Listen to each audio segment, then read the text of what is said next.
तो मुश्किलों के दौर में हर कोई बहानों की चादर ओढ़ लेता है। मुश्किलों के दौर में हर कोई बहानों की चादर ओढ़ लेता है और जो हारी हुई बाजी को पलट देता है वही असली शेर होता है। जय हिंद दोस्तों, मैं विक्रम, स्वागत है आप सभी का द असली शो में। तो सुबह सुबह का मौका है और सुबह सुबह एनर्जी होनी चाहिए हमारी बहुत ही दमदार, एकदम बिल्कुल ऐसा कि अगर अभी सुबह सुबह आपसे कहे कि पहाड़ को तोड़ दीजिए तो पहाड़ को तोड़ देंगे, चीर देंगे, फाड़ देंगे।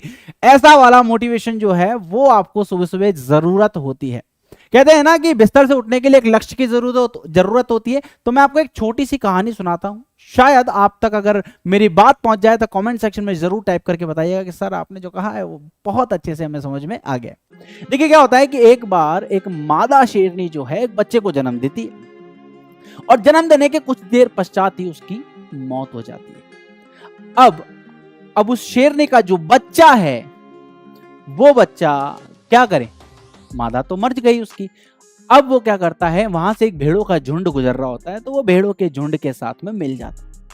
और जब वो भेड़ों के झुंड के साथ मिलता है तो 1 दिन, 2 दिन, 3 दिन, 4 दिन, 15 दिन, 20 दिन, 1 महीना, 2 महीना उस भेड़ों के झुंड के साथ ही गुजार देता है। और जब वो उनके साथ वो दिन गुजारता है तो उसे एक लगने लग जाता है कि यार कहीं ना कहीं वो एक भेड़ का बच्चे जैसा है, यानी भेड़ ही उसकी माँ है। भाई पैदा होने के बाद तो उसकी माँ वैसे भी मर गई, लेकिन जब वो भेड़ों के झुंड के साथ रहता है तो उसे लगता है कि मैं भी इसी समूह का एक छोटा सा प्राणी हूं। एक दिन एक बूढ़ा शेर हमला कर देता है उस भेड़ों के झुंड पर। वो गलती से उस शेर को देखता है लेकिन पकड़ नहीं पाता। तो वो बहुत सोचता है। अगली बार फिर वो झुंड पर हमला करता है और इस बार वो शिकार के लिए नहीं, इस बार उस शेर के बच्चे को पकड़ लेता है। बहुत सोचता है, उसे फिर बात समझ में आती है। उस शेर के बच्चे को उठाता है और अपने साथ ले जाता है और वो कहता है, वो एकदम गिड़गिड़ाने लग जाता है, प्लीज मुझे मत मारो, मुझे मत खाओ, मुझे मत मारो, मुझे मत खाओ। हर बार वो ऐसा करने लग जाता है और शेर इन बात को देखकर बहुत अच्छे से समझ जाता है कि मामला कुछ गड़बड़ है। वो देखता है कि वो बिल्कुल उस भेड़ की तरह कर रहा है जिसका वो शिकार करना चाहता है। शेर उस पिल्ले को शेर के जो बच्चा है उसको उठाता है, जिसको वो झुंड से उठाकर लाया था, और उसे ले जाता है पानी के किनारे, नदी के किनारे, और पानी में परछाई देखता है। पानी में जब वो अपना दर्पण खुद का तस्वीर जब देखता है तो देखने पर उस शेर के बच्चे से बात करता है और उसको बताता है कि इसमें देखो कि तुम और मैं एक जैसे दिखते हैं, जबकि भेड़ें बिल्कुल अलग तरह से थी। उस बच्चे को ये समझते देर नहीं लगती कि वो भी उसका ही एक सदस्य है, यानी कि वो भी शेरों का ही एक सदस्य है। और फिर उसके बाद वो शेर का जो छोटा सा बच्चा थोड़ी देर पहले डर रहा था, सहमा हुआ सा था, वो जोर से एक दहाड़ मारता, और इतनी जोर से दहाड़ मारता है कि पूरे के पूरे जंगल में उसकी आवाज गूंज उठती है। दोस्तों, इस स्टोरी का एक बहुत छोटा सा मोरल जो है, जिसको आप कहते हो कि एक नैतिक कर्तव्य की अगर हम बात करें, एक स्टोरी का जो मूल्य है वो क्या है?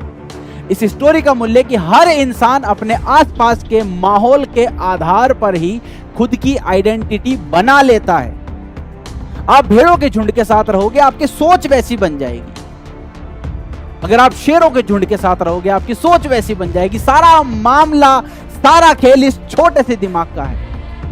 जब वो बच्चा जैसे ही खुद की आइडेंटिटी पहचानता है, जैसे वो खुद का वास्तविक स्वरूप पहचानता है, वो अपना असली रूप जानता है। और जब असली रूप जानता है तो मैंने आपसे जैसे ही कहा कि उसकी एक आवाज पूरे के पूरे जंगल को गुजा देती है। बिल्कुल ऐसा ही हमारे साथ भी होता है।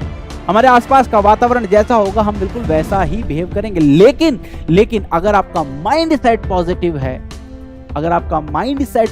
है तो आप वो सब पाने की काबिलियत रखते हो जिसके लोग सिर्फ सपने देखा करते हैं।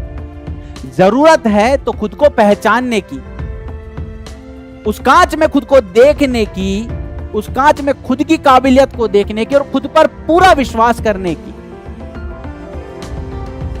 और बिल्कुल ऐसा ही आपके साथ हर दिन होता है।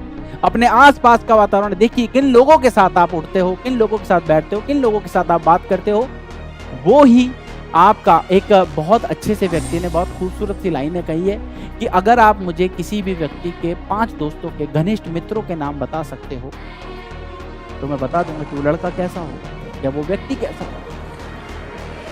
आपका जो भी बिहेवियर है वो आसपास के माहौल से तैयार होता है। आप किन लोगों के साथ उठते बैठते हो वो बहुत मैटर करता है आपके लाइफ में। इसलिए अपने इंटरनली माइंड को बहुत पॉजिटिव रखिए, जितना हो सके उतना पॉजिटिव रखिए।